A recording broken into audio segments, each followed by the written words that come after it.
Good morning, ladies and gentlemen, and welcome to the Hardwood Nation podcast with your boy, C.L. Anthony, and my main man, Bryce Ward. What's up, Bryce? Oh, not much, man. Just got done enjoying the Christmas season with the family. The girls had a good time. Everybody got to see family, so we had a good time. Absolutely wonderful. Absolutely wonderful. Um, there's a couple of stories that's been going on in the NBA the last couple of weeks. I'll start with this because it's just hilarious with the Sacramento Kings firing Mike Brown right after he ran practice and spoke to the media. He was actually on his way to the airport and they called him back to the office. What do you think is going on in Sacramento? I don't think they know. I think that's why they fired the coach. I don't think they know what to do because on paper it seems like, and I mean we're only a few seasons removed from them having a successful run, kind of unexpectedly. I mean, we knew they were on the rise, and then they had one decent season, and it's kind of been a little bit in decline since then. I know we've talked about them a number of times on here, kind of wondering what is going on. To be honest, I don't know what the right answer is. Not to take anything away from Mike Brown, but like, was the were they just not buying into whatever they had and doing anymore? I'm not comparing Mike Brown to the Cleveland coach who got fired last year. I'm not comparing the two, but I'm saying behind the scenes, the situation, I don't know if it was similar in the locker room where maybe they just weren't buying into his message or coaching methods anymore. I just don't know. I'm not plugged into the Kings enough to hear rumors of locker room issues. All I know is that they're not winning games. And if you're not winning games, everybody's on the hot seat. So I guess Mike Brown was the first domino to fall. Do you see them moving a bunch of players and starting over, or do you think this is just they're going to ride out the rest of the season with the assistant coach and see where they're at next season? Because I don't know from an outsider, I don't know outside the losses if there's more going on, which it could be. No, I haven't heard anything going on in the locker room. I do know that they're scared that they're going to lose De'Aaron Fox, but I don't think Mike Brown and De'Aaron Fox had a bad relationship. Now, Brown did call Fox out for making a stupid play at the end of the game that cost them a win, but I think any coach would do that. So if they panic because of that, they're stupid. But I don't think they're going to make like huge, significant moves. But I will say this though. I never thought. Well, one, the Kings are 12th in the West right now. I never thought DeMar DeRozan was a good fit for that team. He's kind of a ball stopper. Okay. And now we know players aren't going to get the blame first, but I don't think he was a good fit for that particular team. And I think that could be some of the issue. Because we saw it a little bit in Chicago. He played great, but the team really didn't do what they were supposed to do. And of course, you had a couple of injuries there. But him and Levine just couldn't gel on the court together. Now DeMar DeRozan goes to Sacramento. Now Sacramento starts losing. Now Mike Brown is fired. So I think it's something to do with that, with DeRozan's style of play on that team. Because when he signed, I said he shouldn't be starting. He should come off the bench. Like, no, because come off the bench and light the opponents up. But as a starter, he's not a good fit for that team. And I think that's what's going on, actually. I'm low key blaming the DeMar DeRozan style of play. That's what I'm going to blame. So you're blaming the GM that put the team together. Mm-hmm. Okay, that's fair. Yeah, because DeRozan, but they weren't having a great season last year, even without DeMar. Correct, and now it got worse. Now it got worse, and because they're scoring a lot of points defensively, they're not playing as great. We know DeMar is not the greatest defensive player in the world. Like I said, I was shocked when he signed with them. I mean, they offered him the most money, but I was just like, that's not going to be a good fit at all. So I think that's what's going on. Just throwing that out there. So, have you heard of the De'Aaron Fox trade rumors? All this bullshit that's been going on. I mean, yeah, he's he's definitely rumored to be possibly on the move. I see a bunch of different things out there. They try to tie Orlando to him because any guard that goes on the market, Orlando gets tied to almost.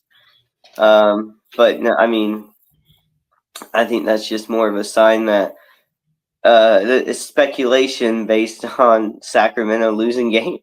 I don't know. I don't know. I don't have a feel for how the GM is towards, Fox. I don't know if that's even on his mind to move Fox. It's just because people are talking about it doesn't mean it's real. Sometimes when agents or now Shams instead of Woj come out and say something, I take that a little more seriously than when random people are just suggesting trades because they think he could be moved. So I really don't know. Fox and Sabonis has kind of been the staple of that team for a while, and for whatever reason, either the wrong pieces being around them or just a team chemistry issue or buy-in issue to the coach. I mean, something's not right. So I don't know what Sacramento does, but definitely people are interested in Fox. I mean, if you let it slip that Sabonis was on the market, you would see these offers because they're two extremely talented players. I mean, most teams would at least make the call to see what Sacramento is looking for. But like I said, I don't know what they do exactly at this point. I don't know if they move on from Fox yet or not. So I guess we'll just have to wait and see. Well, the speculation comes from the fact that he can walk in the offseason. So it's like, okay, do you trade him and try to get something for him, or do you let him walk? So that's where the speculation is coming from, because generally they trade you so they can get some kind of assets back, because he rejected the extension in the last offseason. So that's where this is coming from, the speculation part. So yeah, Shams ain't reported on it, but that's where it's coming from. So the Kings fans are like, okay, we need to do something. We shouldn't just let this guy walk. So like, for example, the conversation isn't coming up with Sabonis just yet because he's not going to be a free agent in the offseason. Yeah. Once he is going to be a free agent, then you might hear some of that if he doesn't sign. Speaking of Shams,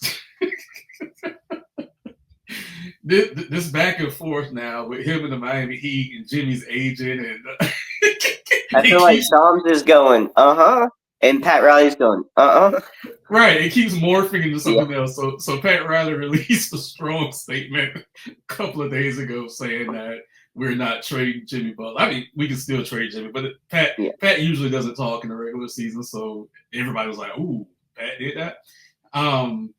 What the hell? Who do you think's telling the truth? Who do you think's lying? Like, what do you think about this?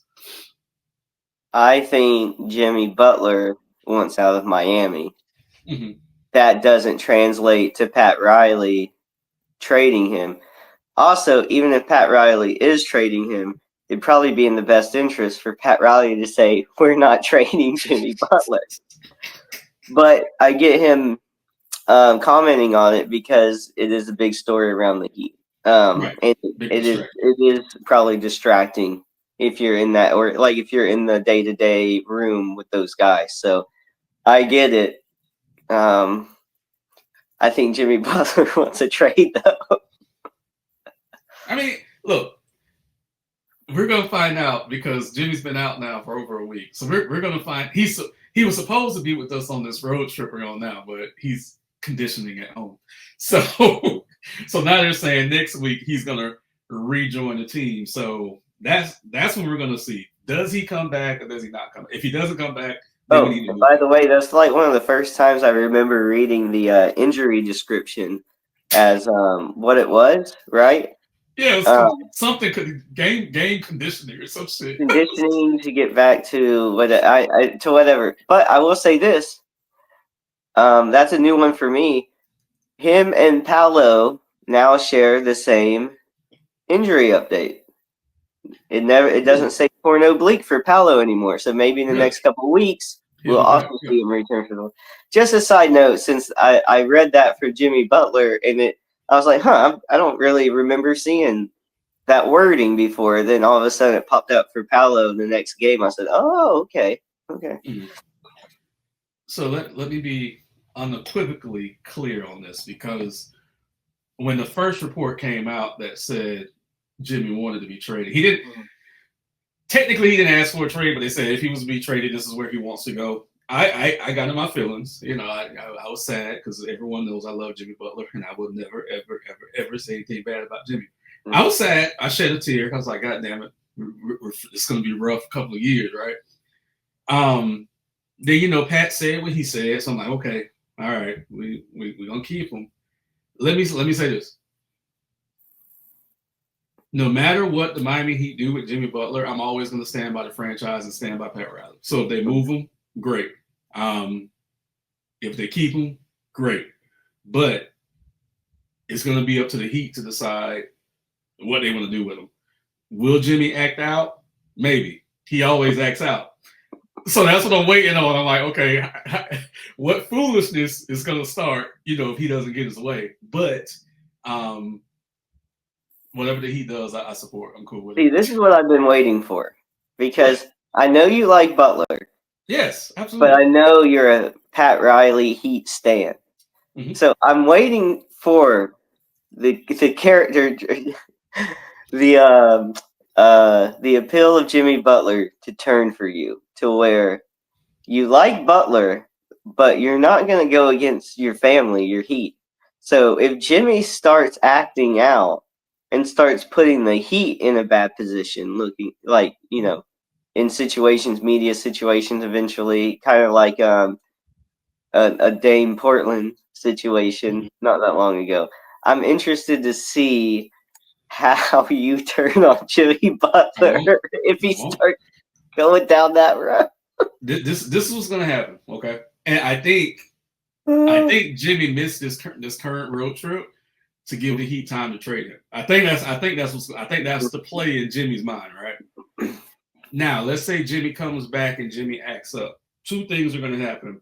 One, we're not going to hear about it. But two, he's going to be suspended. They're going to sit him. If they sit him and we don't know why they sit him or conduct detrimental to the team, then we know that he's done something, okay? So I think they would just sit him and just try to keep it as quiet as possible. But then his agent may start leaking shit. Who knows? But I think that's the play. So if we just randomly see the Heat just sit Jimmy after he comes back, then we know that he's up to his shenanigans. But I will say this, and this is when I knew it was trouble, and then we'll move off this topic. During D Wade's statue unveiling and celebration and media coverage and stuff like that, Jimmy wasn't there. And those guys are supposed to be tight, but Jimmy wasn't there for any of that. And when D Wade was talking about, the Heat and the future of the Heat and stuff like that, he didn't mention Jimmy at all. He talked about Bam. And then Wade also said that he indicated that the team wasn't together in the locker room. And he said the team needs to come together in the locker room. And I had never heard an outsider kind of say that before. So I was like, who is he talking about? You know what I'm saying? So I just figured maybe there's something going on with Jimmy at that time at the beginning of the season, and now we see little things coming out. So yeah, it just caught me off guard when Wade didn't acknowledge Jimmy at all, and I was like, damn, okay. Maybe this whole time Jimmy Butler was stifling the growth and development of your future team leader, Tyler Hero, and maybe that's why Tyler is finally stepping up. The rest of the team's behind him now.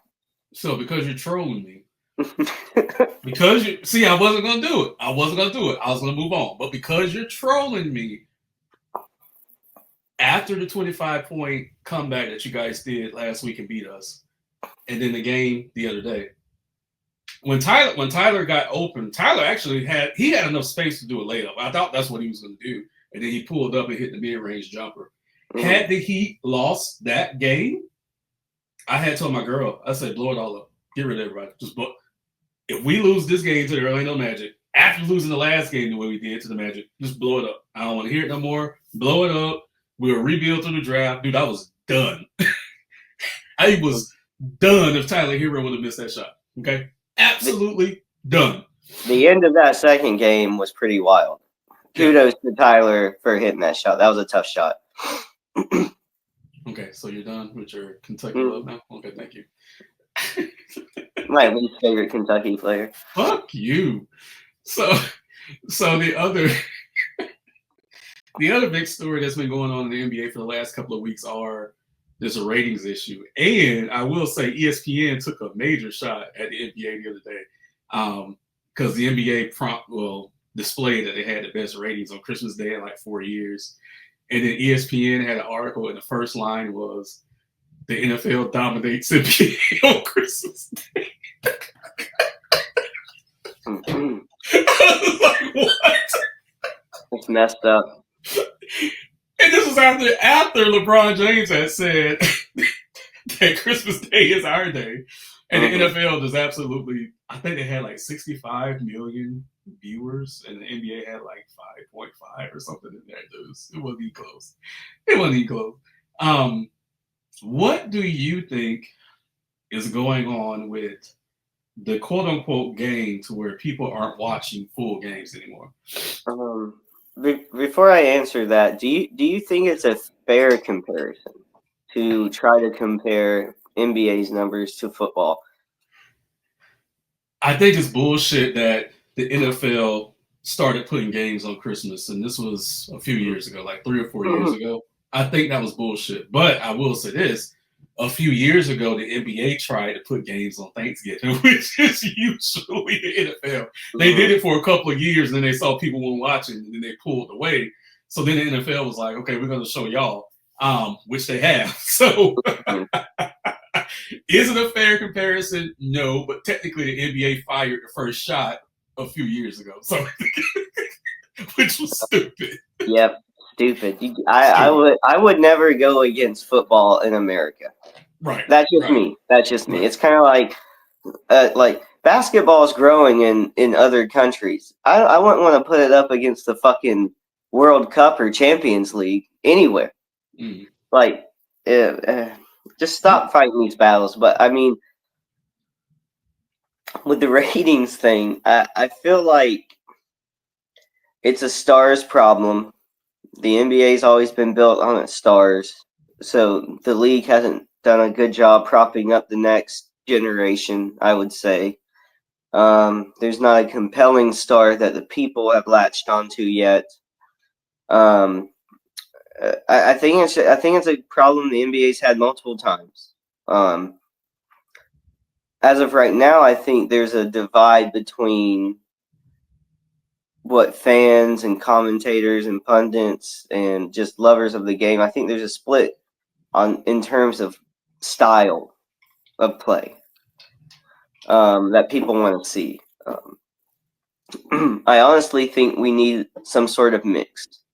And I think some of it has to do with rules getting fixed or changed, and some refs maybe getting reeled in a little bit, which the NBA's had a referee problem since, maybe its inception.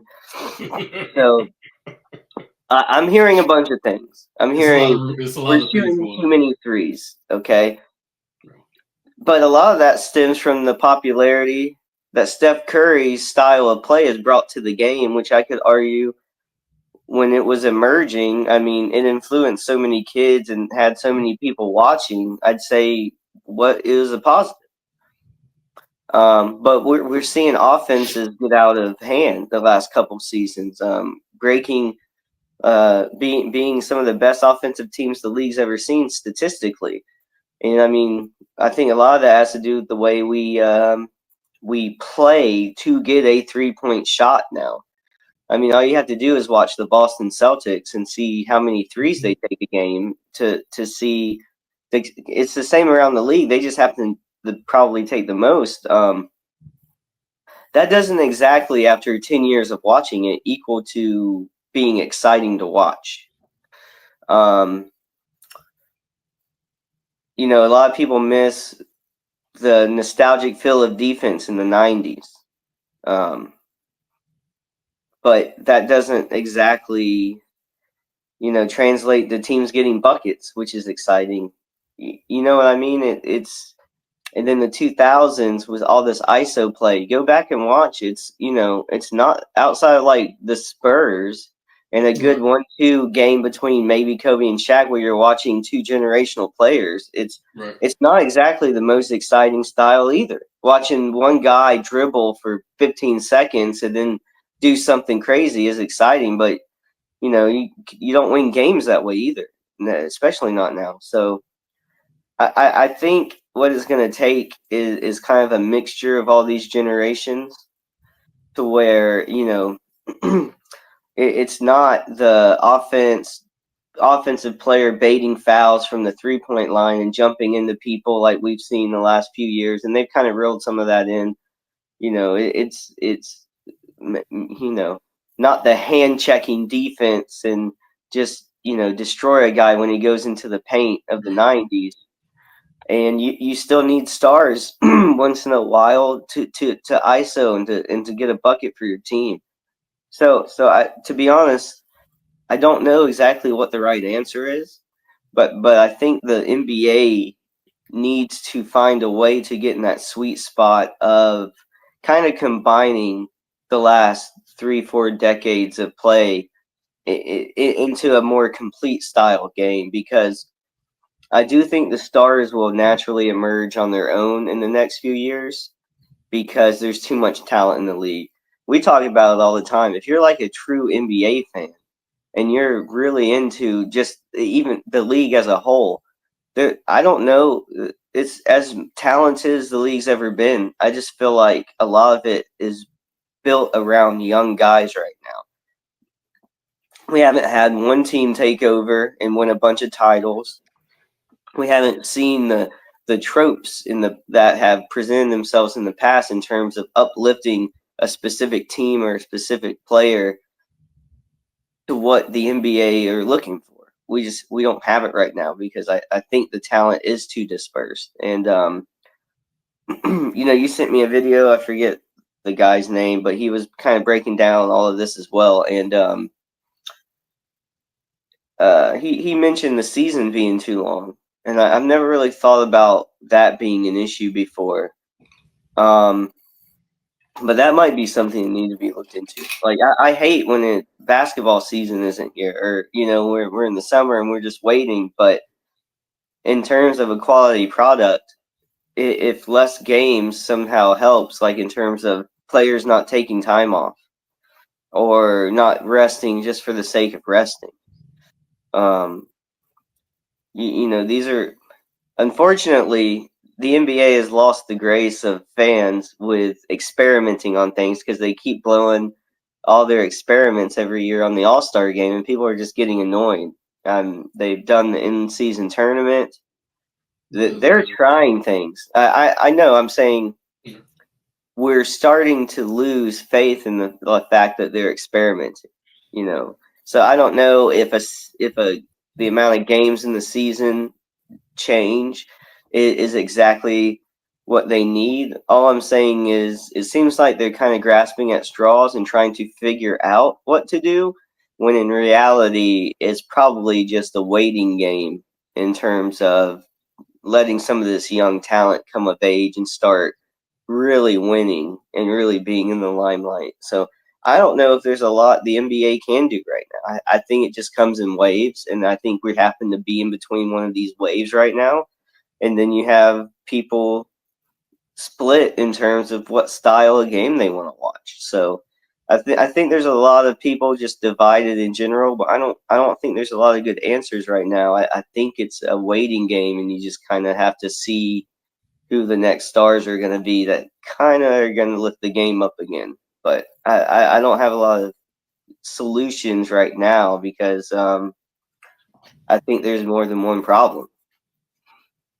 It is, and a lot of people are like, Adam Silver's a bad commissioner now, and let me give the little kiddos a history lesson. The majority of this didn't come from Adam Silver.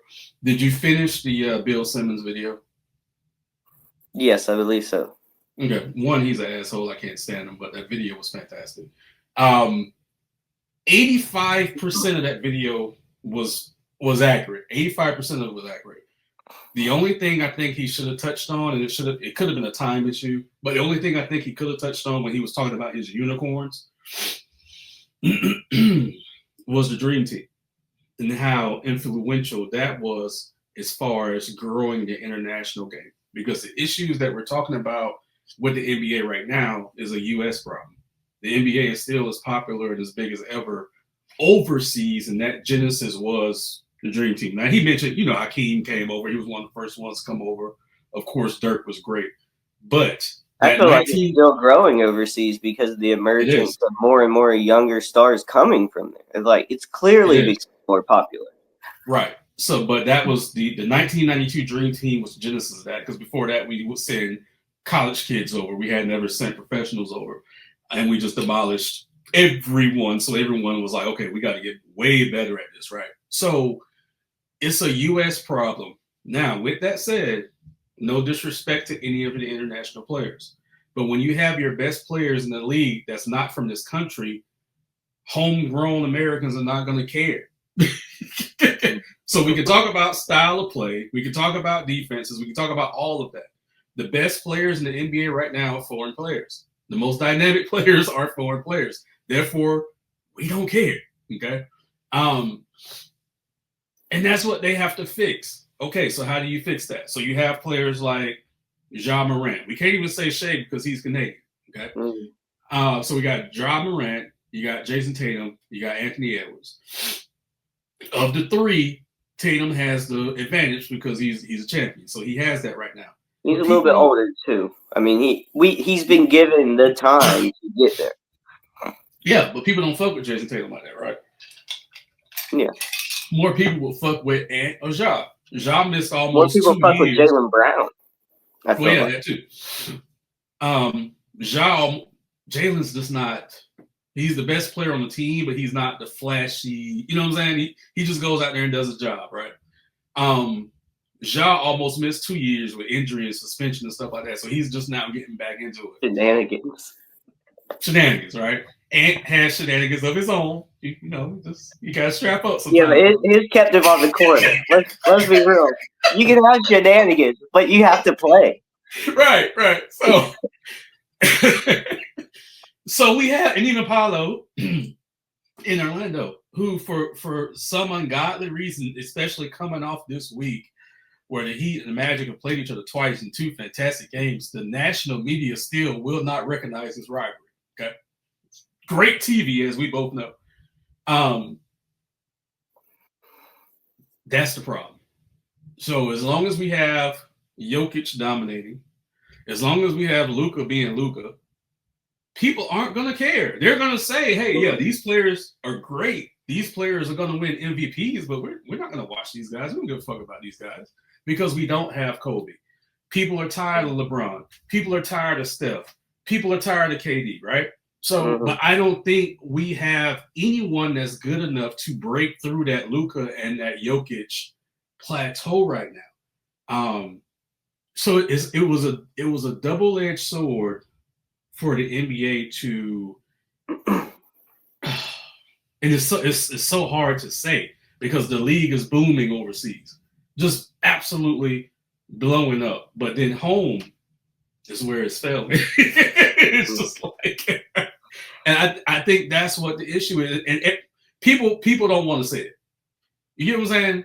Like, and this is going to be a bad example, but it's going to be a correct example. If you're racist, you're not going to want to admit that you're racist. People just don't want to say it. But, and this is not a race thing. This is just that people don't want to say, oh, well, we don't want to watch basketball because we're looking at international players dominate. But that's what the truth is. So they tried to push Steve Nash so hard, but people didn't care about Nash because he's Canadian. Dirk was the word that you would always use. Dirk just forced himself on everyone. Like, he was so great, he just forced himself on everyone. Undeniable. That word. This is what the NBA needs. They need another Larry Bird. That's what they need. Country, homegrown boy.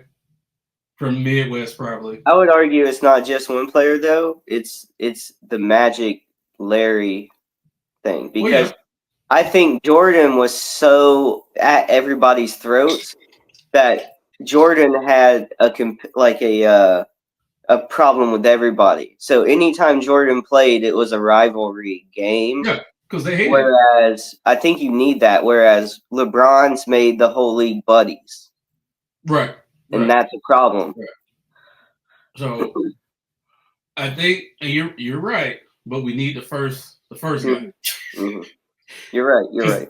Because there's a lesser amount of the Larry Birds out there, so we need that first guy. And if people want to really have the conversation, just look at the WNBA right now.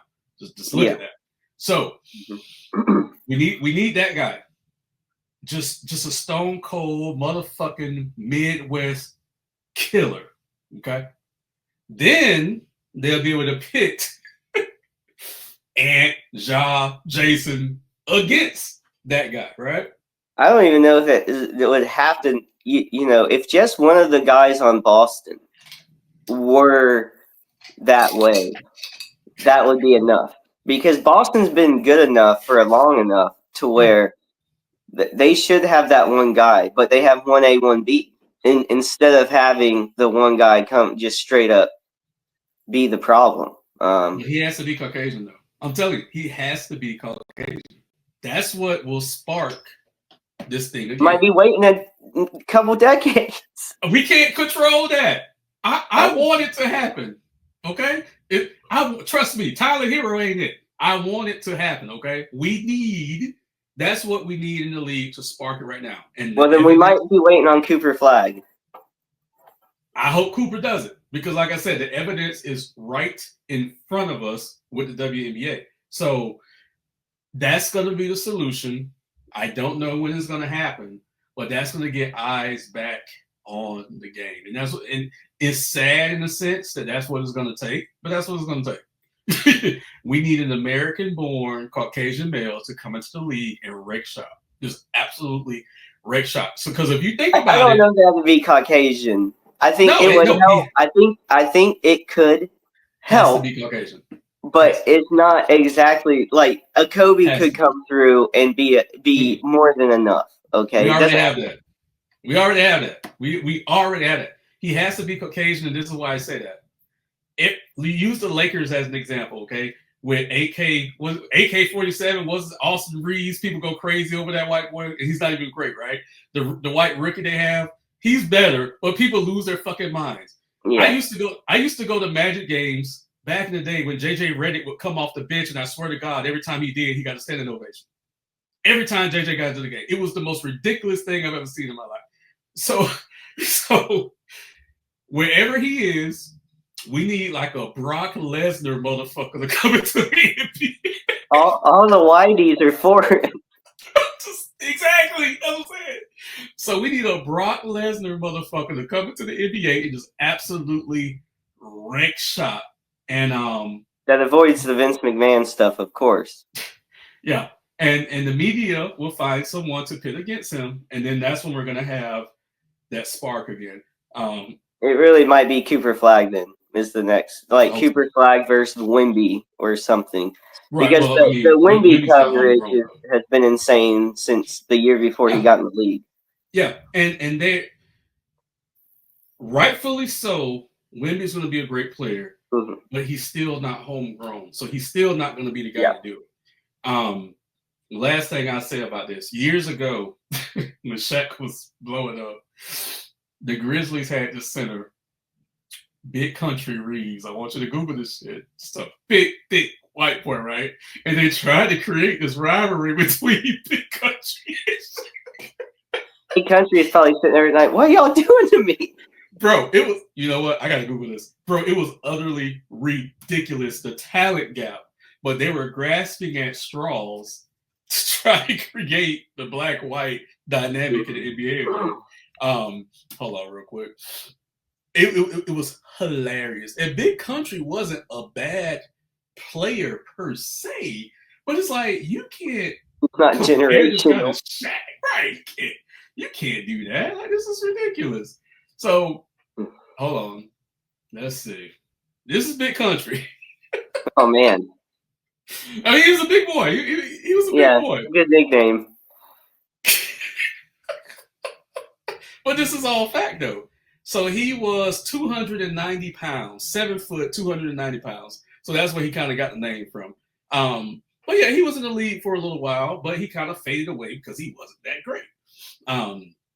But with that said, I also think, and I know we're running out of time here, with the big TV deal that the NBA is starting this year or next year, I told you, I said this is going to be the last big contract they're going to get. And I think that's why we're hearing so much noise right now about the ratings, because some of these like media outlets are already planting the seeds of, if people aren't watching you guys, the next time it comes around, we're not going to give you all this money, which will lower the player contracts, which are predicted in the offseason. So I think that's some of this too, to where there's a behind the scenes agenda saying, hey, the NBA got this huge bag. They might not get this next time. They might not get it for a while. So if the players don't change, or if they don't find the matchup that they need, everyone's going to start losing money within the next 10 years or so. So I think that's part of it too. How do you feel about that? I think that's the biggest issue. I wanted to ask, do you think some of this is just because TV ratings are down? Doesn't mean the sport is actually in the decline that we think it is because of alternate ways. Look, the NBA kind of makes it difficult if you're outside your local market to watch the games you want to watch. It's not always easy. They're not always on TV. They're not always on the same channel on, whatever TV network you have. I wonder how much of it is people watching it in other ways that aren't being recorded that way. They take into effect streaming now. Since they're not watching full games, they're watching highlights. Right. I think you have people watching the game, just not watching in the same way that they used to. And I think TV in general numbers are down. And so it's just it's a talking point. And it's the talking point of also, when you watch these commentators on TNT or wherever, they put the game down. I just don't know if like the TV image is exactly, in the TV numbers are an exact good representation of where the game is at. So like the biggest problem is, I think, what we talked about. I think it just comes and goes in waves, and I think a lot of that has to do with what stars the league has. It has a star problem right now. I think that goes away in a few years. But I wonder if some of it is just a transition to other media and less people sitting in front of their TV that they pay a cable bill for, and we're tracking some of those numbers. And then the NBA doesn't make it easy to watch all the games you want to watch. So I don't know if it's as bad as they're making it seem, or if it could be worse. But I have a sense that it's just people are watching games in a different way nowadays. They're keeping up with the games in a different way. So it's like, I don't know if necessarily it's popularity or if it's just numbers. If it's a numbers thing, and I do know that's where a lot of their money comes from. I get that. I get the worry still that TV numbers are down, but I wonder if it's not as important as it sounds because we're only looking at one way to gauge it. So, but there's definitely some issues. I mean, we do have the star issue. I mean, there's things going on that instead of seeing a rise, the fact that there is a decline at all is worrisome. I just don't know if it's as bad as it's being made out to be. So years ago, and I don't want to sound like that old guy, years ago when I had to walk in the snow to go to school, the biggest NBA games used to be on broadcast television. Okay. You still had games on cable television. You had playoff games on cable television, but the biggest NBA games were on broadcast television. The games they have on broadcast television right now are trash. Like, I was utterly shocked when they had the finals of the in-season tournament game on ABC. I was like, what?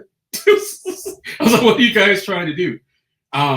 That's why I think the NBC deal is so big because they're going to have a lot of big games back on network TV. So, for example, as far as people not watching TV anymore, not watching ratings, people still watch football on broadcast TV.